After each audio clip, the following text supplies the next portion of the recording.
Era mukama wange Chairman 5 Chairman 5 omupye yakatuuka era yakajja mumu tuliddemu enkwe sagala nedda sagala kyonkyogiri kubanga ebintu obisanze mu office mwebiri empapula empapula gyeziri eyo mu office naye njagala ssebo naawe weekwateko olwanire abantu abakuwa akalulu ogambe obutuufu ekisanja bwe kinaggwako ebikajjo bye binanonda tukusaba ssebo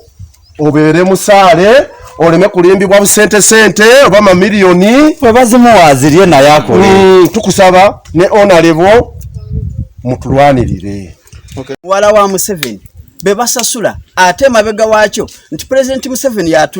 yali mabega wokugoba abantu wano tuwulye naku kubanga ebiseera ebisinga tubale ne Museveni nga tumwagala mu kitundu kino naye okubanga mbutufu atuusiza okubanga tugobaganyizibwa bwetutyo tusaba buyambi gwe kikwatako yenna atuyambe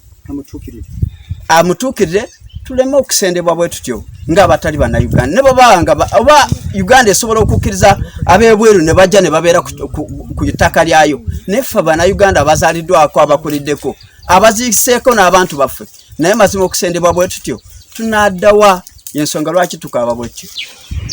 abatusengula saidi erinze bwe naliyo nga mpulira nga bagamba mbu waliwo muwala wa Museveni simanya natasa tiyasengula abantu njogeddeko sawa ina statement eyo nziriramu nafuna okutiisibwa Karangwa Fred agamba tijja kukolako obulabi uddamu okunjogera kuni mugamba nze njogera tucyange kiwatutte ate nze mbanzi najja mu nsi saategere n'okuva mu sikola ki sijja kutegeera gwe tuli Katonda wange era nfunye obuzibu bwonna manya nti Fred Karangwa buntusizaawo oze okola ebiragiro emirundi mingi for example ne mu curfew period covid period ozo okola ebiragiro ne bikola ki ne bikola bwotunuulira Kayunga essaawa zino tufuuse ddungu naye nga byonna bivudde ku bibira ebisatu ebiri mu Kayunga okubanga bitwaliddwa abantu abavudde ne bafuna ebyapa ne babijingirira ne bagamba nti ate bava mu State House bwe kibanga si kituufu twagala oveeyo okole directive ebibira byonna ebiri mu Kayunga ebisatu Wamale Bajjo